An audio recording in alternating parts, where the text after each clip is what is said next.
And it is indeed a pleasure and my privilege to be here this evening on this program. Let me thank the Prime Minister for inviting me. And of course, I speak to you this evening in my capacity as the Minister with responsibility for the environment and cooperatives. And of course, you would have heard that the focus tonight is on the environment. And I must say here that I am very delighted that the environment is now in a standalone ministry, environment and cooperatives. Of course, prior to this year, the environment would have been attached to sustainable development at one point in time, to tourism, and most recently to agriculture. But now that we have a standalone ministry, I believe that the environment will now be getting the prominence and the recognition that it truly deserves. Of course, you heard from the Prime Minister, the environment is a very big deal, a very big topic. And once again, I want to commend the Prime Minister for his vision and foresight in making this a standalone ministry. And of course, I believe that we will be getting the support from the Cabinet, and we'll be looking to support from you, the members of the public, as we move forward in protecting and preserving our environment. Now, of course, I am very privileged to join a dynamic team at the Department of the Environment. They have been extremely busy. They have been focusing on a number of areas, a number of issues, which include the climate change. Of course, we know climate change is something that is very real. It is a buzzword that we've been hearing for a number of years. And climate change is a phenomena that is worldwide. And of course, it is affecting us here in the Federation of St. Kitts and Nevis as well. Because of climate change, we are seeing some very, very hot conditions. Of course, we're experiencing right now a heat wave. We've been experiencing that for a couple of days. We are seeing the dry season being extended. We are seeing wet season being very dry. And of course, it's affecting every aspect of life, including agriculture. Of course, with climate change as well, we have the Department of Environment. They are currently working on a climate change adaptation project. And I'm very pleased to indicate that only yesterday, I was privileged to visit 3 schools on St. Kitts, which are a part of this project. It's a project that is funded by USAID, as well as the Caribbean Community Climate Change Program, 5Cs, and it is trying to outfit 12 schools on St. Kitts and 6 schools on Nevis with water storage tanks, as well as to refurbish existing cisterns in these 18 learning institutions across St. Kitts and Nevis. Of course, that will ensure that they have a continuous supply of water and, of course, have water in emergency situations. And I want to commend the Department of Environment for leading this program. And, of course, they have support from the Department of Education, the Water Services Department, as well as the Public Works Department. The Department of Environment is also focusing very heavily on biodiversity and the protected areas. We are charged with protecting our biodiversity. Right now we have 3 protected areas. We have the Central Forest Reserve, we have the Royal Bastia Valley, and we have Booby Island. And the Department of Environment is charged with ensuring that these protected areas are very well managed.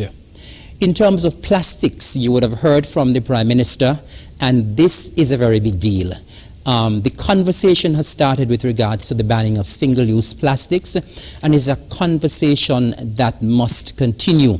There are a number of Caribbean islands which have already banned the use of single-use plastics, and we here in St. Kitts as a nation, we must take this very seriously, and we must move expeditiously to ensure that very soon we will have single-use plastics being banned. Now, this will have to be in a phased approach. And of course, the Department of Environment will ensure that we have consultations with the various stakeholders. We will have to do a lot of public relations to have persons on board. And I just want to share a little bit of information where plastics are concerned, because they are doing some major damage on land as well as to the marine environment. Now, there is an international coastal cleanup that is done annually, and in the coastal cleanup that was done in 2019, The major things that were collected during the cleanup in St. Kitts, we had 2,353 plastic pieces, that is plastics. We had 1,341 plastic bottles, and we had 1,252 plastic caps. In Nevis, we had 2,285 plastic bottles. We had 1,841 plastic bottle caps, and we have 717 plastic pieces. Now, I was privileged over the weekend to be a part of the beach cleanup on Nevis, and I dare say that our beaches need attention. There's a lot of garbage on our beaches. They end up in the sea, and it's bad for the marine life. Of course, the marine life, they take in the plastics, and they get into the food chain, and we, in turn, will actually ingest those microplastics, and of course, those can lead to cancers. And so, you will be hearing a lot more about the ban on single-use plastic bags and single-use plastics in general, and we'll be looking for the support from the public. Now, of course, we are also concerned about littering, and that, of course, we'll have to deal and collaborate with the Ministry and Departments of Health. There's too much littering in our homes, on our beaches, on our roadsides. There has been some indiscriminate dumping, and that has been happening in both St. Kitts and Nevis. That is something that needs to be arrested, and arrested now. There's absolutely no need why persons should be littering the way they are littering. And of course, we also have to focus on sand mining. The Prime Minister spoke about sand mining. I'm pleased to indicate that in Nevis, sand mining has been banned since in the 1990s. And I'm hoping that sometime in the future that sand mining can be banned here in St. Kitts and Nevis, and then we'll have our sand being imported from overseas. And in terms of our way forward at the Department of Environment, we will be having the first reading of the bill, that's the National Conservation and Environmental Management Bill, the NCEMA, and that bill will replace NCEPA, that was the 1987 bill. And of course, you'll be hearing much more about it. When we have the first reading, we'll be asking persons to get a copy, and we're asking you for your comments as well. Of course, we want to increase our visibility. There has been a lot happening in the environment from the Department of the Environment, but we need to do more public relations. Persons need to be aware of what we're doing. Of course, we need to continue to collaborate and increase our collaboration with other ministries.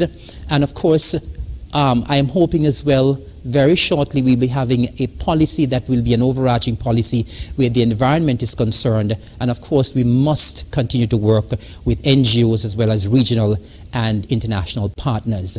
I'm going to wrap up my brief comments just by saying and by endorsing what the Prime Minister said with regards to how we as nationals and residents of our beautiful nation of St. Kitts and Nevis, how we should act in terms of preserving our environment.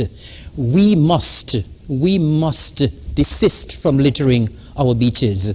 We must desist from littering our streets.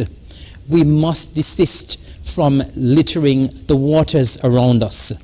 And we must at all times ensure that we have individual and a collective effort in terms of preserving and conserving our environment. Whatever we do, our actions will eventually hurt or keep us the way we ought to be here in the Federation of St. Kitts and Nevis. And so once again, it is indeed a privilege and a pleasure to be here, and preserving and protecting our environment is everyone's business. Thank you.